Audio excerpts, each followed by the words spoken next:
Praise the lord. అందరికీ వందనాలు తెలియజేస్తున్నాను. ఈరోజు దేవుడు ఇచ్చినటువంటి వాగ్దానము మత్తయి సువార్త 6వ అధ్యాయము 8వ వచనంలో వ్రాయబడినట్టుగా, మీరు మీ తండ్రిని అడగక మునిపే మీకు అక్కరగా ఉన్న ఏవో ఆయనకి తెలుసు. ఆయన ఎరుగును. అందుకనే మనం అడక్క ముందే ఆయనకి తెలుసు అంటున్నాడు. నీకు ఏది కావాలో, ఏది శ్రేష్టమైనదో, ఏ సమయంలో ఏది కావాలో, ఏది అవసరమైందో అది నీకు తెలుసు, ఆయనకు తెలుసు అంటున్నాడు అనమాట. నిజమే కదా.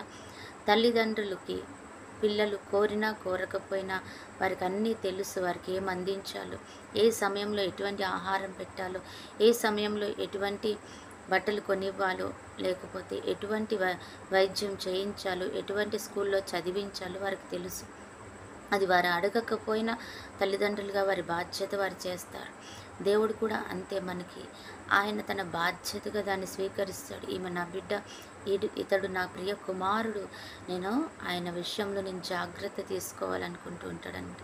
నువ్వు అడగకపోయినా సరే ఆయన పరుగులు ఎత్తిస్తాడు, తన దూతలను పంపిస్తాడు, నీకు సహాయం అందిస్తాడనమాట. అందుకని ఆయన అంటున్నాడు, మీరు అడగకపోయినా ఆయనకు ముందే తెలుసు, శ్రేష్టమైనవి మేలుకరమైనవి ఆయన ఇవ్వాలని ఆశపడుతుంటున్నాడు మనడనమాట.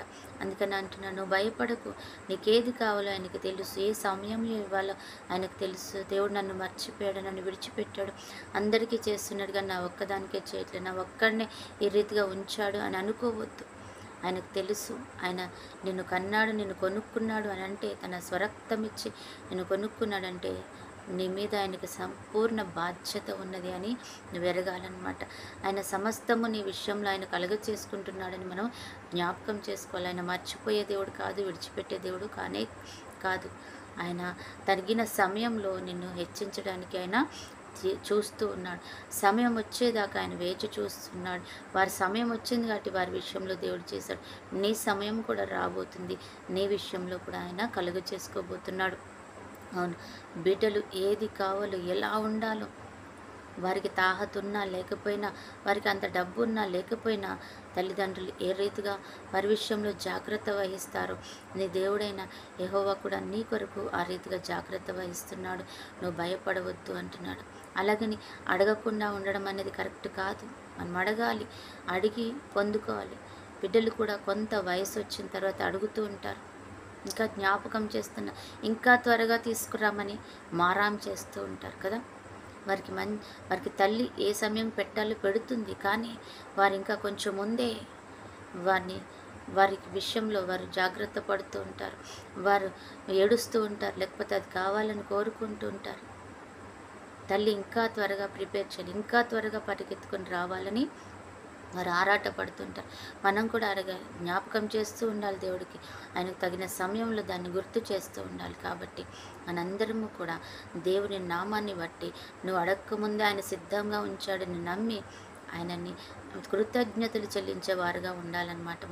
మన ప్రార్థన ఎలా ఉండాలంటే, ప్రభువా అది నాకు ఇస్తున్నావు, అందుని బట్టి నీకు కృతజ్ఞతలు, నేను అడిగిన దానికంటే కూడా శ్రేష్టమైనది ఇస్తున్నావు, అందుని బట్టి నీకు వేలాది వందనాలు అని నువ్వు చెప్పే రీతిగా ఉండాలి.